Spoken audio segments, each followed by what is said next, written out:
Kathy here from KathysKuteKreations with week 3. This is what you should have downloaded. This paperwork right here. That's what we're going to be working on. And we've already marked the side, the wrong side. Right here, I marked it. I've actually marked them all, which is what you want to do because we're going to take it and we're going to match it to the next fabric. And we're just going to put it right on top, right sides together, so that you can see this mark, because you're going to sew down the mark and then you're going to put your ruler and cut off 1/4 inch. So we'll have this sewn. We'll open it up, if I can get it open, and it will be a half square triangle, which we will iron. So I'll show you that. The C fabric is the one that has those little sparkles on it. So I don't think I need to be pinning them. Now, if you want to, you can pin them or you can clip them, whatever you want to do. But they'll pretty well stick together. They're not going to come apart. They're not going to be slippery like your regular fabric would be slipping. And then I want to go ahead and chain stitch them. And so for those that don't know what chain stitch is, when you get to the end down here, so just follow your line.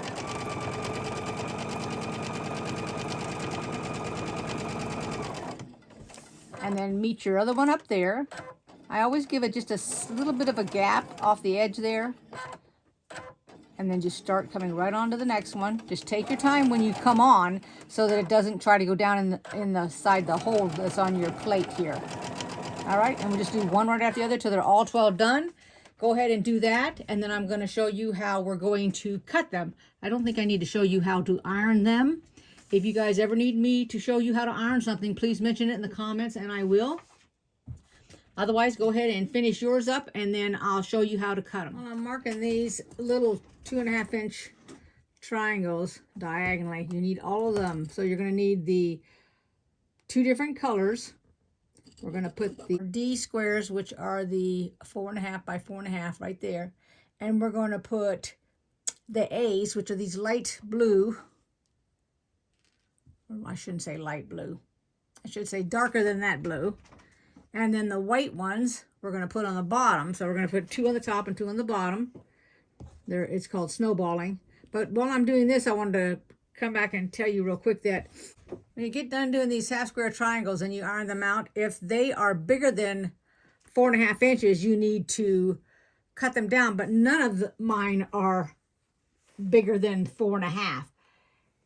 If you sew them, and this is why you're going to sew one, so that you know you're sewing it correctly before you cut it up.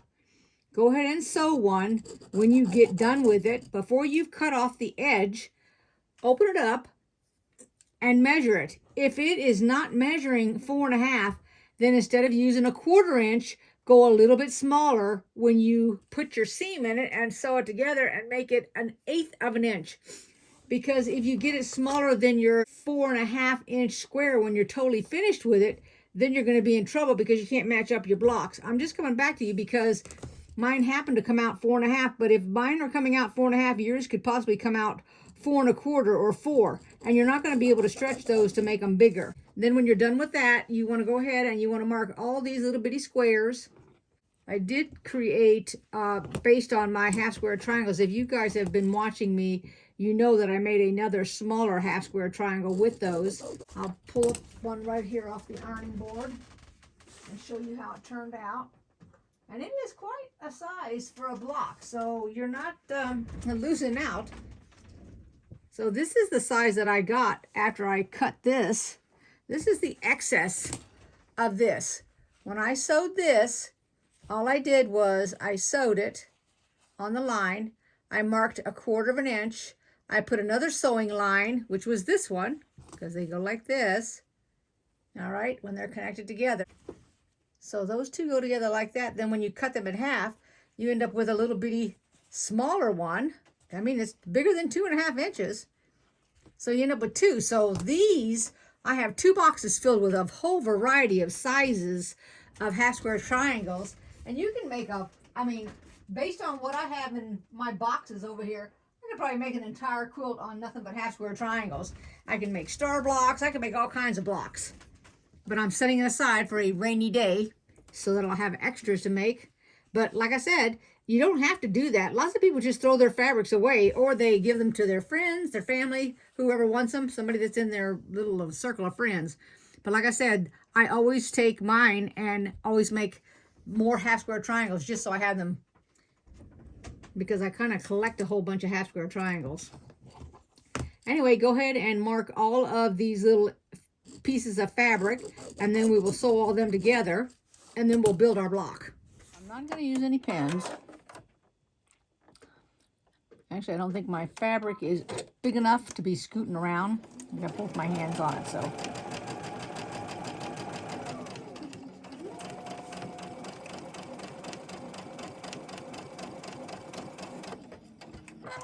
Then I'm just going to put the next one up to it, and we're going to chain stitch this one also, same way. And then just chain stitch all these, and then when you're done, cut all those off, flip them, and then do the other side. So go ahead and finish up yours. All right, now we're going to do the right-hand side, or the right-hand top side.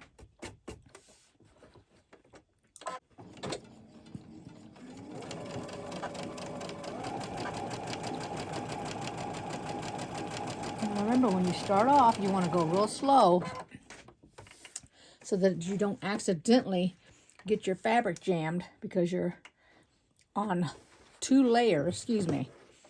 You're actually on 3 layers. You got your 2 pieces that are folded over, a piece that you sewed on there, so that's 3, and then this is 4 pieces of fabric. So that's why you're going to go really slow.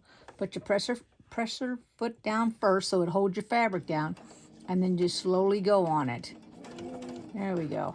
Now, if that doesn't work and it keeps jamming, take it over to the ironing board and spray you some starch just on that corner so that it becomes stiff, because starch will make it stiff so that it won't do that. That'll be in one of my tips too. If you have a zigzag sewing machine and you did not get 2 plates, this thing right here is the plate. Sometimes you get 2 with a sewing machine, sometimes you only get the one that the machine comes with, depending on the age of the machine.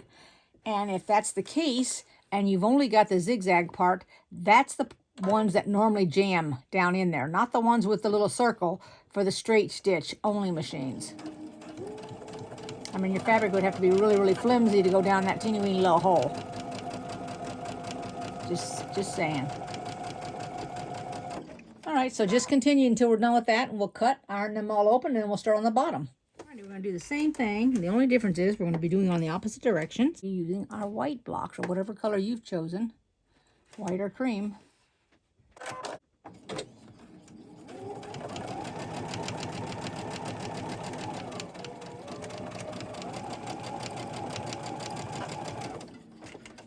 Not matched up with the blue ones now that we did. We're doing them on the bottom part. That's how you know the difference between them.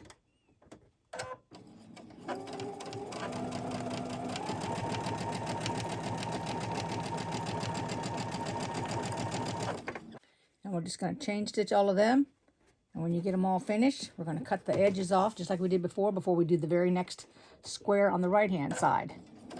So go ahead and do that, and then we'll meet back here. That's what you should have so far. 2 bottoms done, 1 top done, and we're going to do the right side. Just like that. Oops. Thank goodness this is my first block. I just got going along thinking, did I turn on the camera? There we go. Nope, I did not turn on the camera. When we get done here, I'm going to show you how I trim off some of the excess, and I'll show you what I mean when I get ready to do that. And you may have it too. Some of you might not have any of it, but... Alrighty, go ahead and finish sewing yours, and we'll be back here and I'll show you what I was talking about. This is what I was talking about earlier when I said to fix. So I take my ruler, and I'm looking from end to end. So you take your ruler and you're going to make sure it goes from that end to this end. And there's a little piece sticking out here. Let me put my ruler on here, my rotary cutter, and then just go across, and you're taking off the little tip right here. And that's just cleaning it up. That's all that is. You don't have to do that if you don't want to. If you want to, you can. If you don't want to, you don't have to. Here's another one. This is got a little bit more sticking out of it.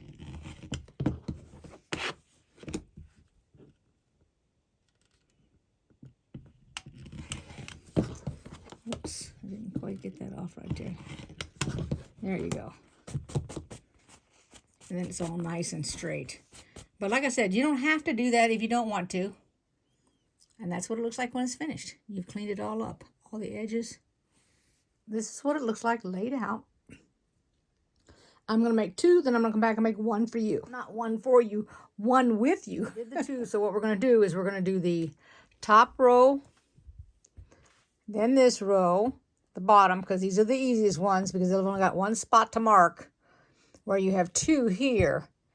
And then we'll have 3 when we put this row together, because there's 1, 2, 3 to mark, as well as 1, 2, 3, like that. Either the bottom row or the top row, whichever one you want to do. But I'm going to start at the top, do the top one, the bottom one, the middle one, and then put the top to the second and the second to the third. I'm pinning 2 spots, the top, the bottom, and I'm not pinning the middle. I've already marked it.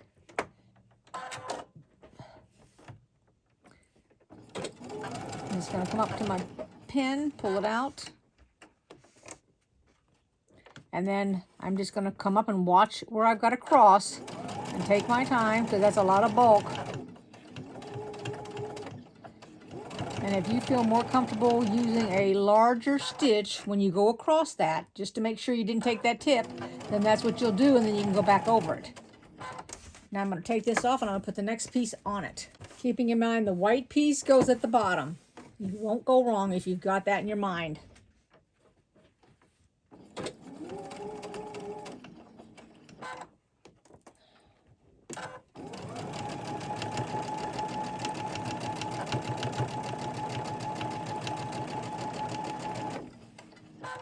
And then I will go ahead and iron this. That gave us row 1, and now we're going to go down here and we're going to do row 3 before we do the middle one.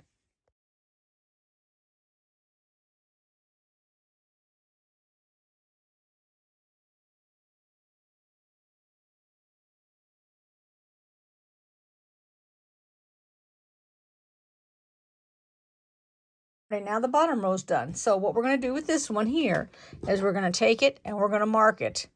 And we're going to sew that together. Then we're going to take this one, do the same thing. Take it and mark it. And then we'll be done and we'll connect them. So I have a third pin because this keeps wanting to drop down. So I'm trying to keep it up with the other fabric.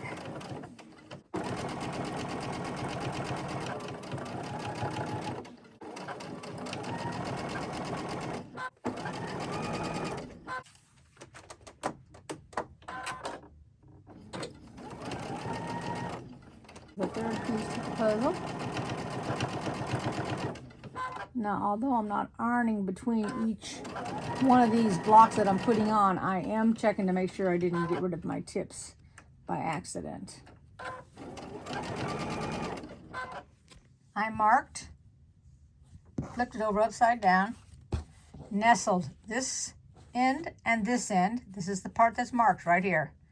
Now I'm going to mark this side, put a pin on each end, and we're going to turn it to this side and sew from here to here. That's it. Stop. Flip it over where all my pins are, and then we're going to sew from here down to there, which we'll have stopped because this is where the bump is at, and then we'll pick up here where we started because we've got it sewn from here to here on the other side. Pick up here and go all the way down to the end. So we have it on the side that only has the one little spot. So I'm going to start over here. I'm just going to, just regular starting. I'm going to decrease my length. Put it back up.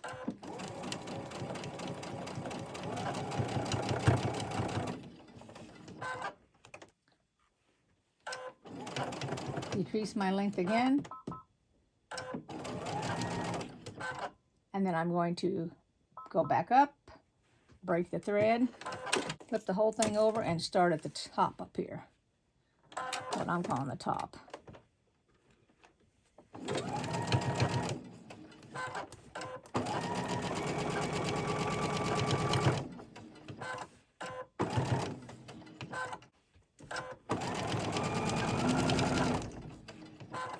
And here's where I see the little ends here, so that's where I started. So I'll go over it, back up, take my thread off. I should have just said cut my thread. Flip it back over. Now I'm going to take these ends off, snip them. I want to jump over here, and then we're going to start right here where we let off.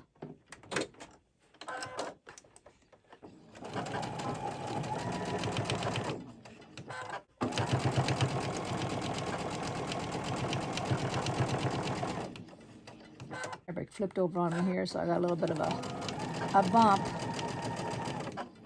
The two done. Here's the third one. We're going to do the exact same thing that I did to the other one. Okay, getting ready to sew this last piece so we can make our block.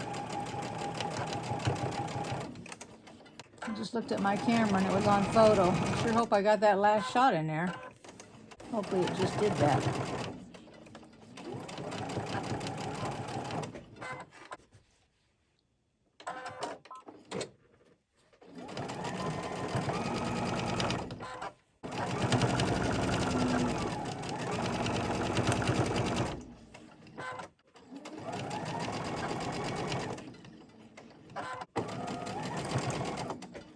All right, well, I'll run the whole thing open and take a look at it. There you go. We got all 3 blocks done for this week. Hope you liked and enjoyed this video. Give it a thumbs up if you did, and I will see you next time for the assembly of a Winter Nights table runner.